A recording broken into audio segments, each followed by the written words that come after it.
निरोगी राहून दीर्घायू होऊन आकाशात भरारी घेऊया। दोघं नवरा बायको होते। ते बायको नुसती वैतागून गेली होती नवऱ्याच्या सवयीला।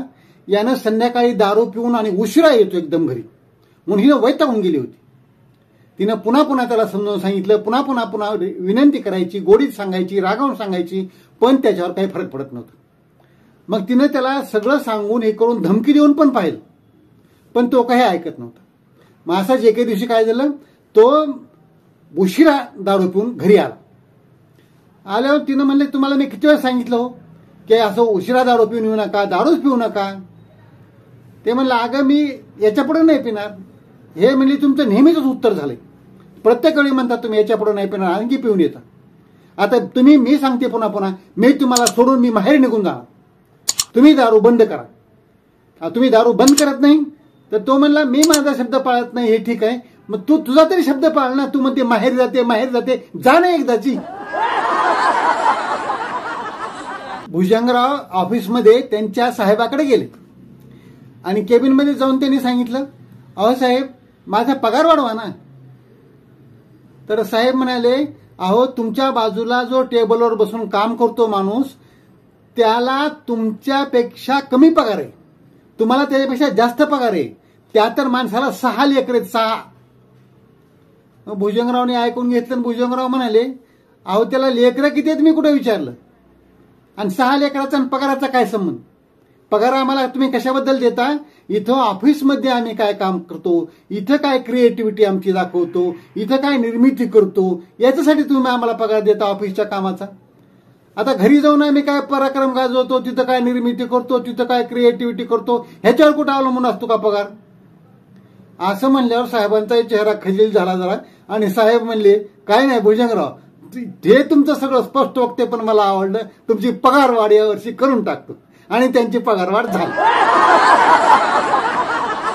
सुप्रसिद्ध इंग्लिश नाटककार जॉर्ज बर्नार्ड शॉ यांचं नाटकं पाहिल्यानंतर एक स्त्री त्यांच्यावर एवढी फिदा झाली होती, तर ते सारखी यायची नाटकाला, त्यांची स्तुती करायची। काय तुमची बुद्धी आहे सर, काय तुम्ही लिहिता, काय तुम्हाला कल्पना सुचतात, काय तुमच्याकडून म्हणजे एकदम भव्य दिव्य, म्हणजे तुम्ही जिनियसच आहात, असं काय काय म्हणायची। मग बर्नार्ड शॉ तिला एकदा म्हणाले की, म्हणजे मॅडम तुमचं काय मत आहे ते तरी सांगा एकदा। तर ते म्हणाले, मी तुम्हाला आज खरंच सांगते की तुम्ही माझ्याशी लग्न करता का? अरे ते म्हणाले, म्हणजे काय तुमचा म्हणण्याचा अर्थ काय, म्हणजे कशामुळे लग्न करा, म्हणजे माझी नाटकं चांगली आहेत म्हणून लग्न करा? ते म्हणले, नाही हो, कसं आहे, तुम्ही थोडे दिसायला जरा असे तसे आहात, मी किती दिसायला सुंदर आहे, मी सिनेमात पण काम केले अभिनेत्री म्हणून। मग कसं आहे, आपल्यापासून जे लेकरू होईल ते तुमची बुद्धी आणि माझं सौंदर्य घेऊन जर आलं तर बुद्धी आणि सौंदर्य एकत्र होईल आणि ते किती चांगलं होईल। तर बर्नार्ड शॉ म्हणाले, याच्या उलट जर झालं मॅडम की ते तुमची बुद्धी घेऊन आलं, जर माझं रंगरूप घेऊन आलं तर मग कसं होईल? आपल्या मित्राचा उदास झालेला चेहरा पाहून त्याचा एक जिवलग मित्र त्याला म्हणाला, अरे काय तुझी तब्येत बरी नाही का? काय चाललाय तुझा चेहरा असा, एवढा का उदास आहेस, काय झालंय, म्हणजे काय तुला बरं वाटत नाही का? तो म्हणाला, असं नाही काय रे, काय झालं होतं, मी गावाकडे वडिलांना पत्र लिहिलं आणि त्यांना सांगितलं की मला आणखी पुस्तकं घ्यायची आहेत, आणखी वह्या घ्यायच्या आहेत, नवीन सिलेबस आहे, मला आणखी पैशाची गरज आहे, असं म्हणून म्हणजे त्यांना पैसे मागितले होते। मग तो म्हणाला, मग काय झालं, मग काय पैसे पाठवले नाही का त्यांनी? आले नाहीत का आणखी पैसे? येतील रे, काय तू काळजी करतोस, असतं गावाकडे काही अडचणी असतात, काही थोडंसं होईल उशीर, जरा पाठवतील ते पैसे। ते म्हणाला, अरे कशाच्या अडचणी, कशाचं काय, तुला काय त्याच्या पुढचं सांगतोय, तू ऐकून तर घे ना नीट, माझा चेहरा असा आहे काय ते तुला कळेल म्हणून। तर ते म्हणा, काय सांग ना काय झालं ते? अरे त्यांनी काय केलंय, वह्यान पुस्तकाचा एवढा मोठा गठ्ठा करून पोस्टाने मला पाठवून दिला, पैसे नाही पाठवून दिले, नुसता गठ्ठा पुस्तकांचा वह्यांचाच पाठवून दिला। एक नवीन नाटक लिहिणारे नाटककार एका जुन्या गाजलेल्या नाटककाराला त्यांचा प्रयोग पाहण्यासाठी बोलावायला निमंत्रण द्यायला गेले की तुम्ही असा असा माझा प्रयोग आहे आणि त्या प्रयोगासाठी तुम्ही पाहुणे म्हणून पाहायला या आणि मला तुमचा आशीर्वाद द्या, तुमचा अभिप्राय द्या, तुमचं मत द्या। मग तिथे गेल्यावर त्यांनी ते मान्य केलं, आले ते प्रयोगाला। त्यांना विचारलं होतं की तुम्ही आतापर्यंत किती नाटकं लिहिलेत. त्यांनी म्हणले मी 8-10 नाटकं लिहिलेत, परंतु किती यशस्वी झाली, किती चांगली चालली हे नाही सांगितलं.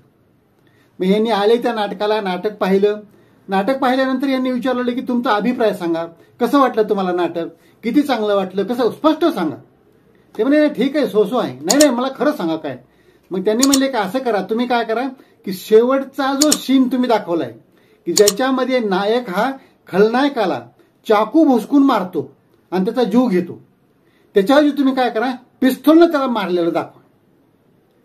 हे म्हणले असं कशामुळं, म्हणजे पिस्तूलची गोळी घालून मारा असं कशामुळं. पण ते म्हणाले काय होईल की त्या पिस्तूलचा आवाज जे ठो करून असा मोठा येईल, त्याच्यानं काय होईल, प्रेक्षकगृहामध्ये थिएटरमध्ये बसलेले सगळे प्रेक्षक धाडकन जागी होतील आणि त्यांना वाटेल की आता नाटक संपलं, आता घरी जायला पाहिजे म्हणून.